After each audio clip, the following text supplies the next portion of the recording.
Welcome to Life Esteem, a program committed to delivering information that's important to you and your community. Hello and welcome to Life Esteem. Always great to have you as a viewer. Hey, today we're going to talk about A Warm Heart of Steel.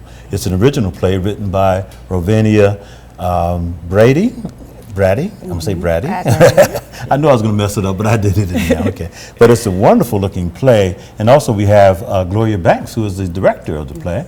And a little bit later on, her husband's going to come on, who happens to be the musical director.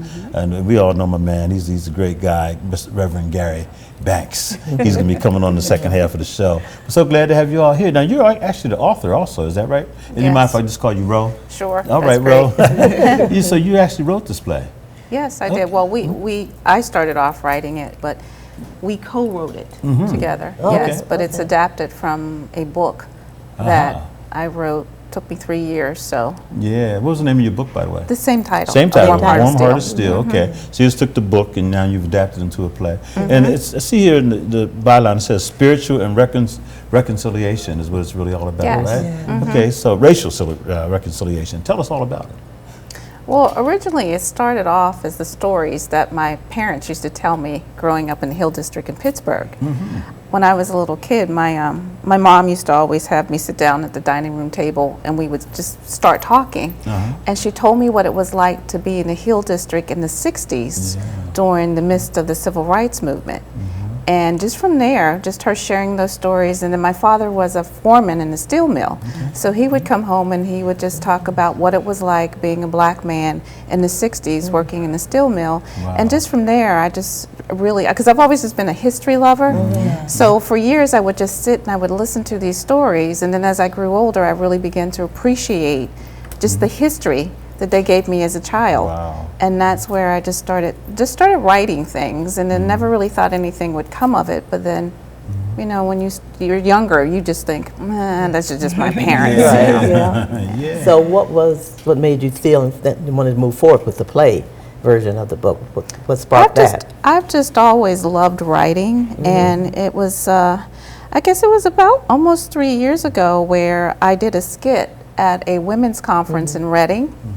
I've written 2 children's books, so I have this little book character that I do called Mrs. Marbles. And a friend of mine who was doing a women's conference had asked me if I would come and do an opening skit. So I said, sure. So I had all this little get up on that I wear, and I was walking down the hallway, and one of the people who had attended the conference had said to me, you should do something in theater. And I just kind of looked at her and I said, you know, I had been toying with the idea before that. So to find out, she has a production company in New York. So we started talking about it, and she says, you really, really have a good idea there. So I just started, you know, writing it, and pretty soon before I knew it, you know, I had a sort of a skeletal script. Good stuff. So let's get Mrs. Banks in here. You are the director of the play, and also it seems, and also co-author in terms of the play itself. So tell us about you know, this exciting project and what brought you to it. Well, Rovina and I go way back. We were both members of the same church, and at that church I did an original play myself, and Christmas play for the church.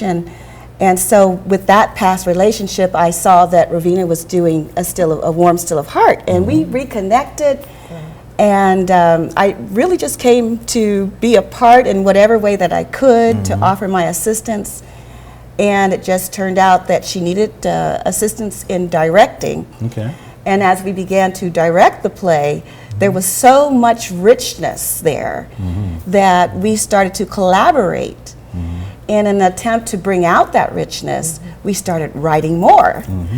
And we added music, we added songs, we added a live band. We started to bring the characters to life, and deepening the plot, the background themes, and so before I knew it, I was the director, co-writer, and a number of other things that we've collaborated on to make the play just a wonderful community activity and experience. Fantastic. Tell me something about the characters. Do you mind sharing? Absolutely. Do you mind if I just do this Yeah. real quick? Sure. Because I want to make sure people know that they can come to this play. Yes, right? yes, And I'm going to yes. hold up this nice little flyer here. I don't know if we can zoom in, but it is Saturday, May the 27th, and it's going to be held at the Harrisburg can you read Christian it? Performing Arts Christian Center. Performing Arts Center. Where's that located? It's located on 100 South Eisenhower Boulevard in Middletown. Okay. It's the former Youth for Arts Christian Performance Center. Yeah. Good enough. And the tickets are only $10, folks, so you know you can afford to Yes, get out there. Yes. And also tickets are out there in different places. But it is, I like the way you said it's a community event. Yes, yes. People always say there's nothing to do in Harrisburg. I'm Right, like, what? right. There's a lot to do in There's a lot to Harrisburg. do. And there's a lot of talent in Harrisburg. Absolutely. And so I'm really glad to see that you're doing this. And these characters you're telling me about? They were loosely based upon people in my neighborhood. Oh, okay. When I started thinking about, just the stories that my mother told me as a child, I realized that these people had these backgrounds that were amazing because they lived through the civil rights movement. Yes. So when I started thinking about them, and my father would come home from the steel mill and he would share something that would happen there.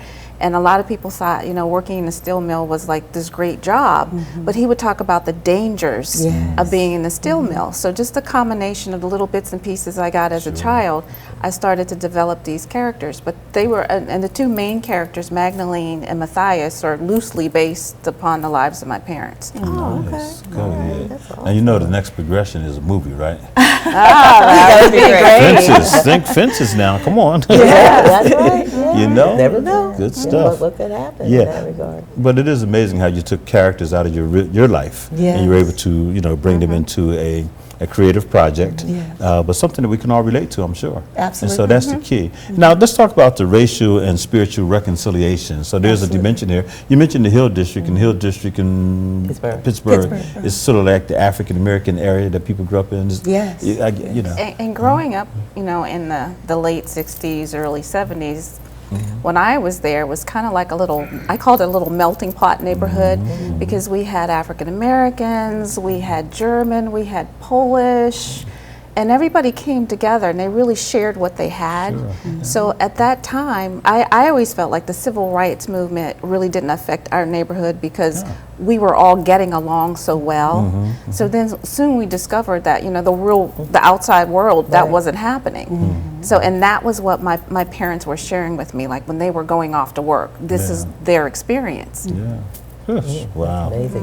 Now, Gloria, what about yourself now? Where did you grow up? What Well, area? I actually am from California. Oh, okay. San Bernardino, California, Oh, wow. which has been put on the map Yes, for it has. unfortunate Yeah, tragedy. yeah, right. Yeah. Yes, but as a high school student, I also participated in plays and drama, interpretation, and speech competitions. So playwriting and drama has always been a key part of my life. And I remember as a youth being bused into the neighborhoods where as junior high students we would be met with rocks and eggs Wow. during the segregation and desegregation movement, even in California. Even in California? Yes, yes. Oh, so sure. Absolutely. it was pretty horrendous for me. And as a Howard University graduate, good. I was very pleased to be in an all African American environment Yeah. that was so rich of our culture and history. So I have a very close connection to the civil rights movement and Martin Luther King and John Lewis. Oh, And yeah. those are some of the characters that are reflected in the play. Oh, all right, okay. all right. We have a cameo appearance by Lena Horne. Oh, nice. Okay. And we're, really trying to emphasize those types of characters within the play itself. I got to share, because you shared with us that you're a former law professor at Yes. Widener University. Yes. I mean, that's big stuff. Thank you. Fantastic, fantastic. And so, when you see people like yourself coming up out of the movement, and then, you realize that there's, like you said, a rich history there. Yes. But a lot of times our stories are never told, or it seems that way. So when we finally get to the, what is the movie that everyone's talking about? The women who were Hidden Figures. Hidden Figures, yes. It's like, wait a minute, that story's been there for years, but no one ever Absolutely. told. So to have an author you know, and you create the story, and now you're bringing it to the stage. You're helping to tell our history. And helping people to look at themselves, you know. So it's more than just a play. It really is something that draws you in. August Wilson is famous for that, Oh, right? I love August absolutely. Wilson. Yeah. Wilson, He's one of so- our favorites, yeah. Isn't he Yeah. something? Yeah. So. And one of the other things I would like to highlight is that we've endeavored to make the play multi-ethnic and also multi-generational. Okay. And so we have cast members as young as 3 and as old as 65 Go to ahead. 70. Nice. Yeah, and so we're very proud of that, and we've become a separate family unit as a cast and crew. Isn't that something? Yeah. amazing. And you're going to do it just the one time, just on the 27th of May? At this point, yes. Okay, okay. Yes. But it may have life beyond. You Yes, never know, yeah, huh? you never I'm know. telling you, there's a Yeah. movie somewhere. Right? Nate's promoting this Yeah, movie. you got to do Okay, this. making Come on sure now, that that's the happens. next frontier. So I do know that brother, you know, Gary Banks is going to be coming up soon. Yes, sir. But you know, and he's the musical man, right? Yes. Okay, yes, so the he's going to tell us musical all director. about that part of it and everything. So. But I don't think we have to get you right now, but we're going to get you in a second there, Brother Gary. He's eager, boy. He's like, Yes. he said, wife, come on off. He's done an amazing He's done an job. amazing job. Yes, he He's has. something already. Oh, boy. So they're all ready for you. Oh, okay. I'm sorry, man. Come on up here, Gary Banks. All right. Well, it's nice being here. Well, it's really Thank good you so talking to you, much. Gloria. We're Very going to much. switch up here. We're going to have Brother Gary come up, and Gloria is going to switch his mics with him. You got? Oh, he has his own mic. Okay, good stuff here. You ready? You ready to go? Ready to go. Welcome, Gary. How you doing, man? I'm doing well. All It's good right. to be here. A lot of people know you. I mean, you're a minister. You're a great musician.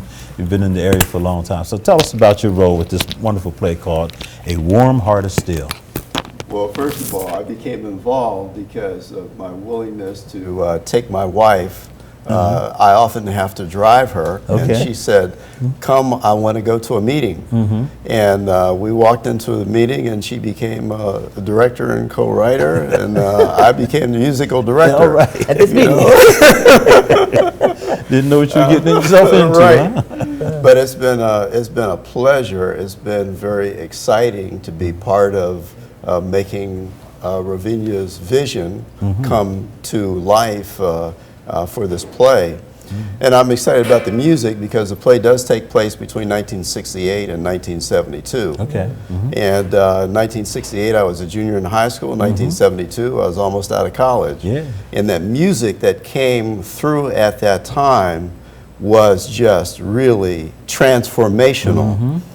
So just as people's lives were being changed by the civil rights movement and the impact of people like Dr. King, people in the music industry were also going through a transformation, particularly for black performers and writers. One of the artists that we feature, A Change Is Gonna Come, Oh, man. by Sam Cooke. I love that Yeah. song. Sam Cooke was a really a dynamic figure in evolving from artists who perform for mostly black audiences And gospel. on the Chitlin circuit and in gospel with the Soul Stirrers to being a more mainstream artist. Yes. And so that's reflected in some part in the play. And as well, we move on and sample music by Aretha Franklin. Gotta do Luther now. Right. Gotta do Luther. And we end up in an era where Marvin Gaye is doing what's going on. So, you know, it's a really dynamic period. And I've become very immersed in reading and finding out about the struggle of these artists as they not only try to make a name for themselves, but also be reflective of the times That's and the right. struggles that were going on. I tell people all the time, you want to check out Music the Soundtrack of the Revolution, I think it's called. I might be messing that up. Yes. And then there's also one called The Mixtape. Right. Yeah, what's in the That's Mixtape. right. And now on one of the shows, they have a program, Showtime has a program called Gorilla. And it's absolutely fascinating. It's the same period, but it's in London. And they're talking Okay. about the Black Panthers and this and that. And I watched the first episode, blew me away. So yeah, check out Gorilla because it really captures the spirit of that moment, of that era. You know, so good stuff. So that's why I'm excited about your play, because it's taking us back. Really Yeah. takes you back. Yes, Very indeed. much So, Ravinia, you mentioned the staff. How many the cast? How large is the cast? How many It's people growing. involved? It's growing as you speak, huh? Probably close to about 30 now. 30 people. 30, Wow. So wow. this is really a Lot of community extras. event. Okay. Yes, indeed. And you know, how did you get your? I noticed that you're featuring Dana Fields, and also a great singer, and also Cynthia Rejoice Lindsay. Right. Okay. And tell us about these two fine people that are musical guests. Well, first of all, Dana Fields, a recording artist now, nationally recognized, actually personifies the Lena Horne figure. Okay. And Lena Horne was really almost a throwback. She represents that old part of our musical past, where she fit the bill as someone who could really be marketed to a mainstream audience because she was so fair. But you know, coming out of an African American environment, and really did well. And so in Ravinia's story, in the Copper Kettle Cafe in Pittsburgh, black artists often came through there to perform before black audiences, perfecting their craft, and sometimes just having fun, you know, being among their own. So this kind of represents that kind of scenario and scene. We also have, as I said, Sam Cooke. The story lends itself. The song that he wrote, "A Change Is Gonna Come," was written to reflect the time and the movement. Yeah. He wanted to do something that represented some of the work that Dr. King had done.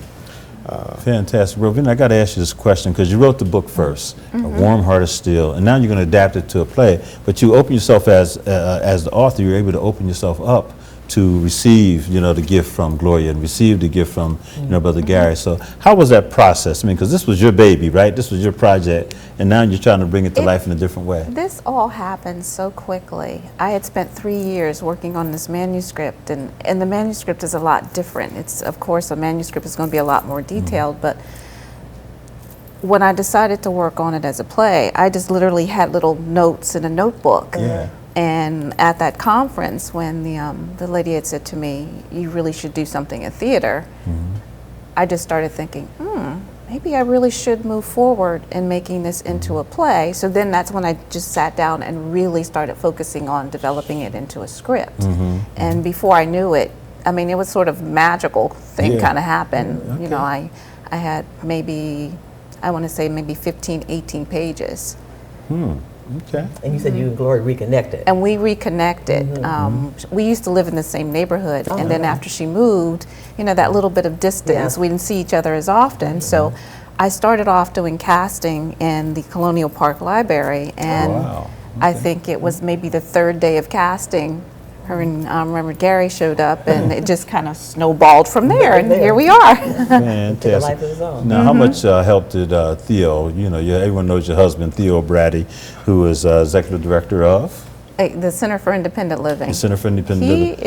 He's an amazing support, because originally he said to me, "What do you know about playwriting? I thought you just, you know, I thought you wanted to author books." And I said, "I do want to do that." I said, "But I just feel like I've been called to do this as a play." And he fully supported me. He says, "Okay, what do I need to do? Basically, what check do I need to sign?" Go ahead, Theo. Practical. Yes, that's right. he is definitely the practical one, and you know, And make you do that. in this And partnership. you are a former teacher yourself. Yes. Special ed teacher. So when you were crafting your books, because you've done 2 children's books or more? Is it I've 2? done 3 books. Three books.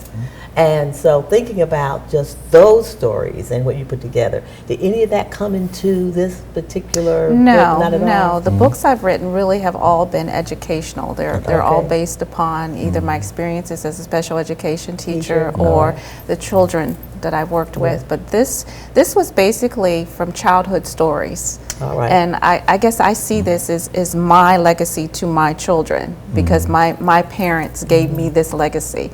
I can still remember sitting in the kitchen in Pittsburgh, and my mom turning the radio on and then cooking, dancing, and then my father coming down and the two of them singing an old song and me sitting there. You know how little kids are, you're like, ooh, you know, so that kind of thing, but always remembering, you know, the importance of storytelling and that how I feel today, you know, kids need that. Yeah. They really need to have that sense of knowing who they are from their families. And I had that when I was growing up. Fantastic, fantastic. Well, you know, Brother Garrett, you're a pastor, and I know you grew up in the same era. That, you know, you came out of the, like you said, in '68 you were in junior high school, and that's when Dr. Martin Luther King was shot and killed, and then it just, you know, a lot of stuff. So what was dredged up through you, in you, based on your work in this display?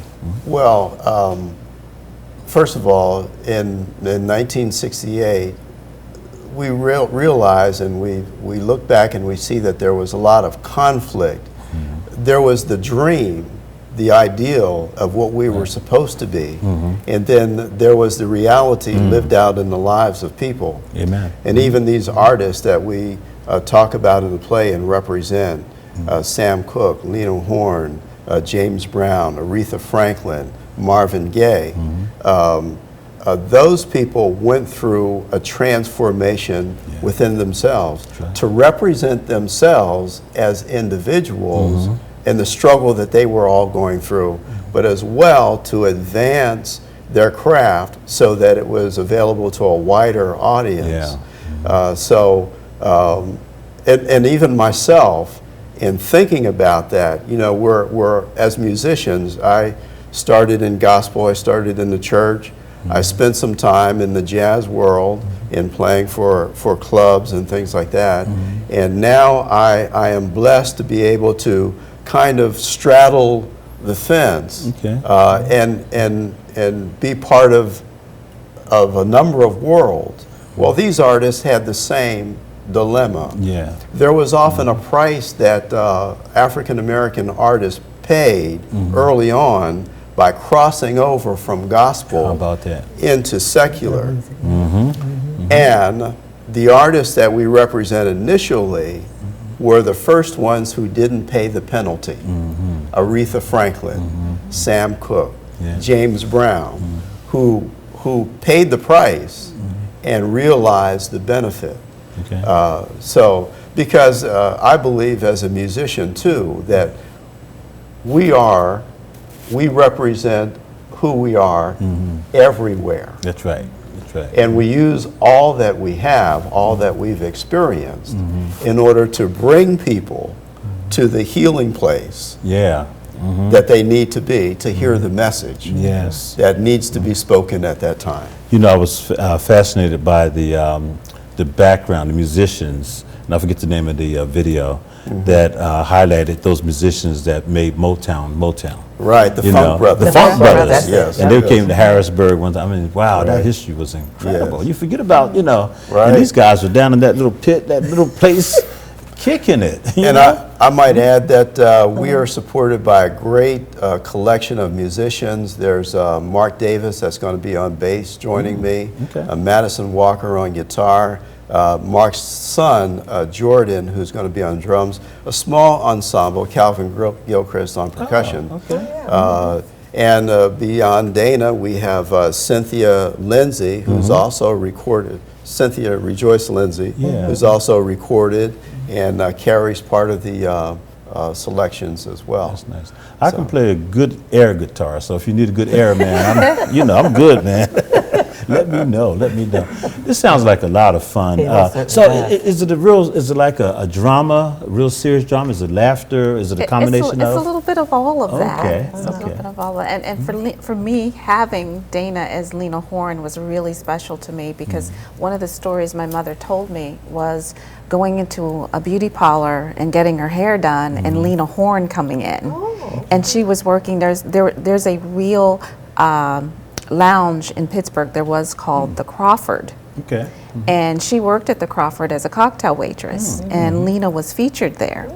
So she told me the story about her coming in and her saying in passing that she was going to be doing a set at the Crawford. And my mother going over to her and saying, I work at the Crawford. I'll see you tonight. And she told me that story, and I thought, we've got to have Lena Horne. Lena Horne has got to appear because that was such a great story. You know, we were blessed to see Dana Fields in another production with the Scott White family just recently called The Rapture. It was just excellent. And then also the church, Paul Carey's in them church. Solid Rock. Solid Rock Church with Brother Thomas Keys and also, you know, Kirsten Nicole Keys. They just did a wonderful, they did a great one. So one of the things I want to say is, please, folks, don't sleep on these local productions that are so well done, you know, and we just, you know, when we have people like yourself come forth and put all this into it, we have to support it, you know. So we have to get out there, we have to purchase the tickets and take our family with us, right? So, because this is family fair, right? Yes. That's right. It's all about the family, so And good again, stuff. it's only It's only $10, and it's over at the Harrisburg Christian Performing Arts Center, 1000 South Eisenhower Boulevard in Middletown. And for more information, you can call 939-9333. That's 939-9333. Boy, I tell you, so this was I'm your excited. labor I of can't love. wait. Yeah, labor of love. It's a book, it's a play, and got great musicians involved and a tremendous director. Yes, indeed. So this is going to be good stuff. You know, another thing is you have local talent, people that have an That's gonna be so opportunity nice. to get on that stage and to participate. And you said from 3 years old to 60-something, huh? Go ahead. That's great stuff, great stuff. I'm at the upper end. you're there. Oh no, you're not. Yes, we are, brother. Because you came out, what, 69, school, something like that? I graduated high school in 1969, that's right. So that puts me So did I. somewhere Here we around go. Social Security age. you We're know? right there. We're right there. Yes, indeed. So listen, I know we're going to run out of time, but this is a great, congratulations first off to Thank all you. of you. And thank you for coming on to talk about this. And I hope that it'll encourage other people to write and, you know, to think about family and remember history. And I like the part of the racial and spiritual reconciliation. It's an uplifting play, and it's all about, you know, all about community and about love. You know, so really good stuff. And I'm going to ask, you know, Mrs. Banks, Gloria, come on up here again. You were on the stand right beside your husband and row here, so they can see you too. So this is the crew that's going to make it happen. Mr. and Mrs. Banks, and also Rovinia, the original storyteller. And it's really going to be a great production. So we hope that families will come out, get people involved, and churches, whatever you do, you know, support the play by, you know, encouraging your congregation to come, but also maybe purchasing some tickets so that for those persons who can't afford to, you know, bring 3 and 4 people, they can do that, okay? So that's what it's all about. Ro, last word on the play? I would like to thank Living Waters because we've been able to have our rehearsals there. Oh, wonderful, okay. And we're Living Waters Church? Yes. Fantastic. Thank you, Living Waters, what you're doing to make this here happen. And thank you so much for watching this program, Life Esteem. We always enjoy bringing you fascinating guests and good topics. You know, we're an uplifting program. We can't thank Channel 21 enough, WHP TV 21, for being the originator of this show, and they have been for a long, long time. And also shouts out to Channel 20 for, you know, doing what you do as well. Thank you for showing the show. Thank you for watching. See you next time. Good stuff, guys. Yeah, good stuff. All right, thank you. Yeah, Stay good still. stuff. Stay still. It's all